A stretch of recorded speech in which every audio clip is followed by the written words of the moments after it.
Hello and welcome to Polk Place. I'm Brian Lacey, and joining me in studio is Rem Brown. He's the board president for Meals on Wheels of Polk County. Welcome to the show, Rem. Thank you.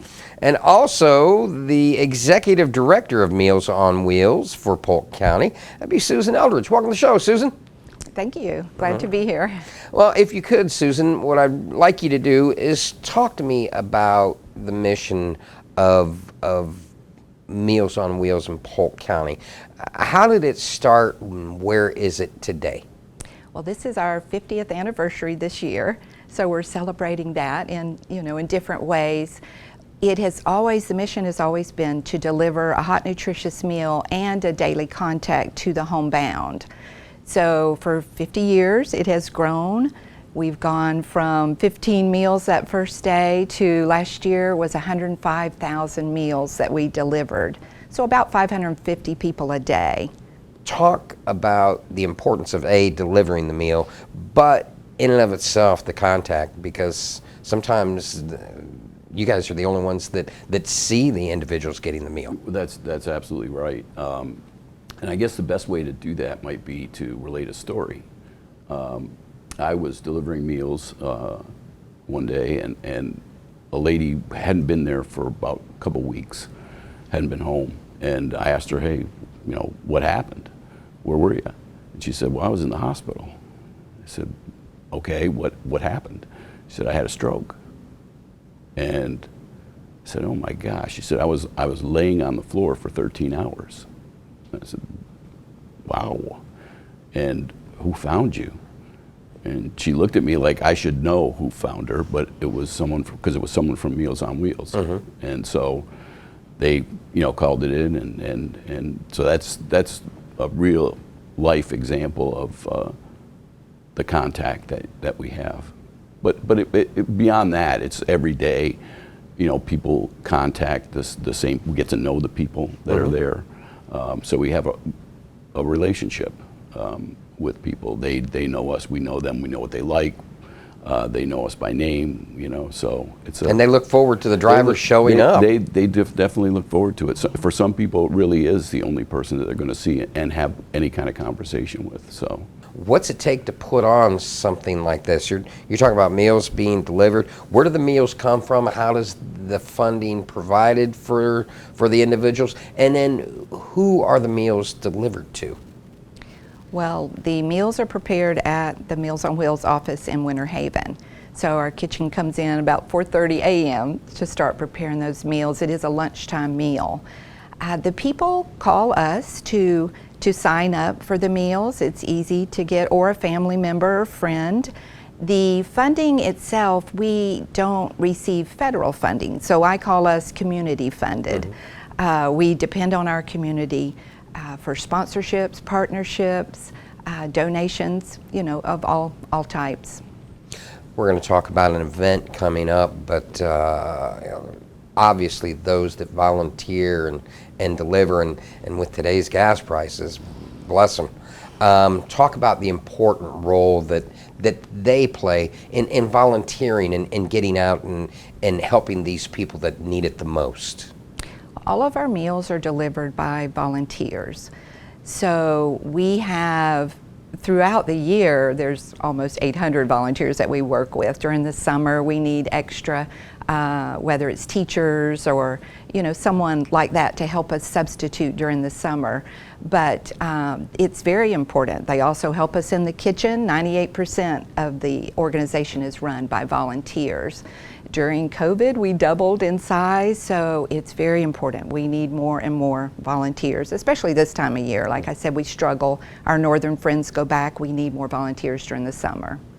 Rem, as a board president, obviously fundraising is the life's blood of many nonprofits, just as volunteers. But talk about the role that fundraising does for you guys in achieving the mission of Meals on Wheels. Well, I look at the board as really sort of the cheerleaders and really the fundraisers, because and fundraising is not something that is a natural thing for me. It's not something that I that I relish. I'm not sure very many people do, but you know, I feel like after volunteering and going out and seeing people and seeing what we're doing, the good that we're doing, it's much easier for me to embrace it and to you know, jump on the bandwagon and to ask people, because basically you're asking people for money, you know, acquaintances, friends,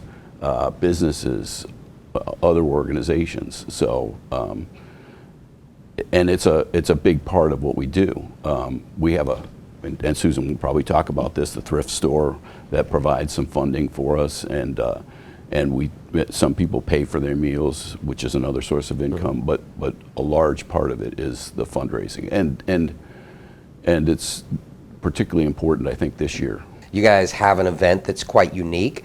Talk to me about that event. When is it? And give me all the details on it and how folks can get involved.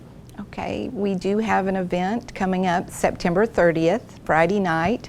This year it's at Nora Mayo Hall in Winter Haven, and it is a silent auction, live auction. The dinner's donated by Longhorns and Olive Garden. There's lots of auction items, raffles. It's a fun time for the people that come. We depend on the money that we raise there. So right now we're really looking for sponsors and partners, working hard on that part. Our website is mealsonwheelspolk.com. They can go on there. You can actually buy tickets on there, sponsorships, lots of information about the event there. Talk to me about sponsors also. What could you use from sponsors? And of course, you know, if somebody out there is generous in donating also, what could you use? Well, there's several different levels that you can do monetarily. So that goes the furthest to provide the meals. I mean, we can always use food donations, that type of thing as well.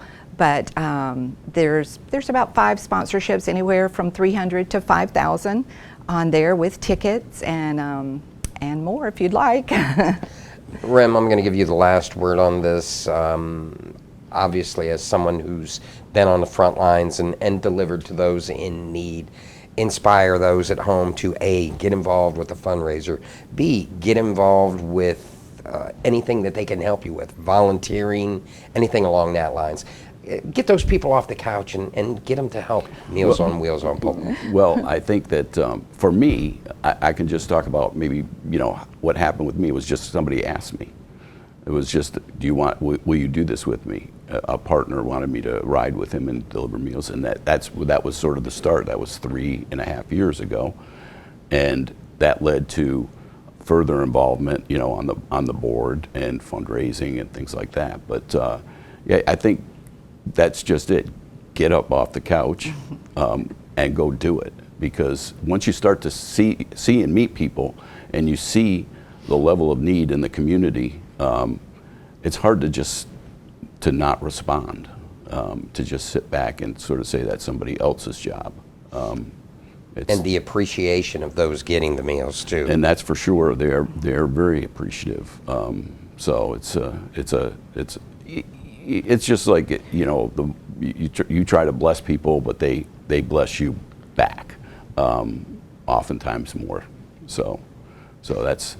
Just try it. Right. Try it. Well, Rem, Susan, I want to thank you guys for coming in, and anytime I can help you guys promote anything, you know, help you get volunteers, anything, come back and see me again, will you please? Sure. Okay, thank you. Thanks. Meals on Wheels Polk invites you to check out their 50th anniversary celebration and 15th annual silent auction and dinner fundraiser for year-round programs to feed the homebound.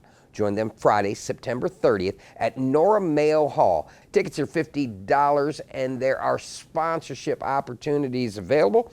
And if you need more information, you can give them a call, 863-299-1616, or go to event.mowpolk.org.